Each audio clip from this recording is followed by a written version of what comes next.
hopefully you can see this. I'm doing this kind of unrehearsed. I don't normally do hair tutorials, but I think Belle is not going to be too dissimilar from what I did for Marguerite, so I will just experiment.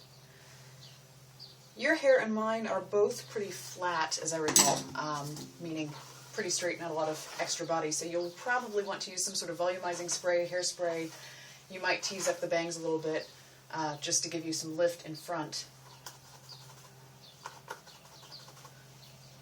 Of course, I heavily conditioned my hair this morning, so it's not really going to be happy about this.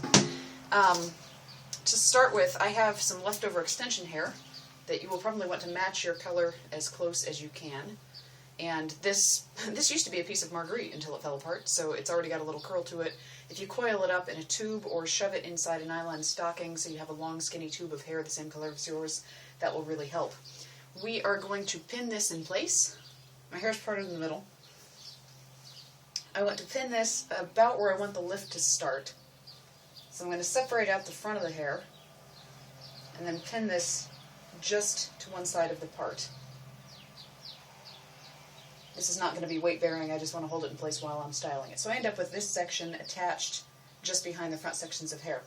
Now the fun part is you get to pick up the front section of hair and wrap it back over without twisting it tight against your scalp. So you're just covering the fake hair with your hair and making kind of a loose, informal twist out of it as you go down, one section at a time.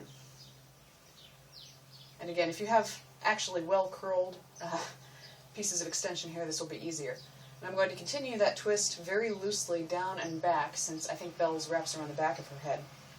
And then pretend I've done that all the way around. I'm going to clip this in place to keep it there. So I'm left with this sort of rough, loose, puffy bit in front that's wrapped over the extension hair.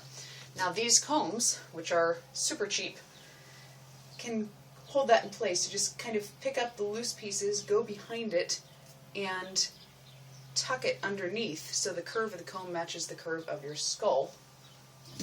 I don't have very many round ones, so I'm going to use a variety of rainbow colors. Oh, there's an extra pin in that piece. I didn't take that out after Marguerite.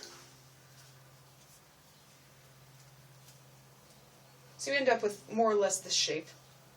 And then once you've got that pinned or combed in place, you can use another pin to flatten down the middle section.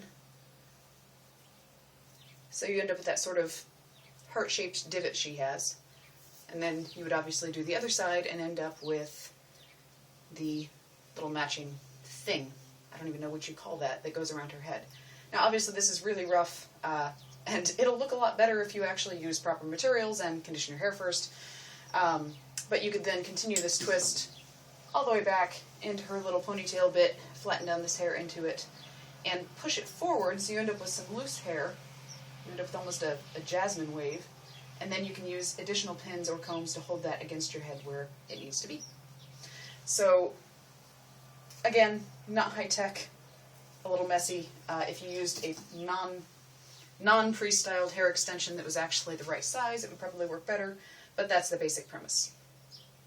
And now I've wedged a pin securely into my hair. There we go.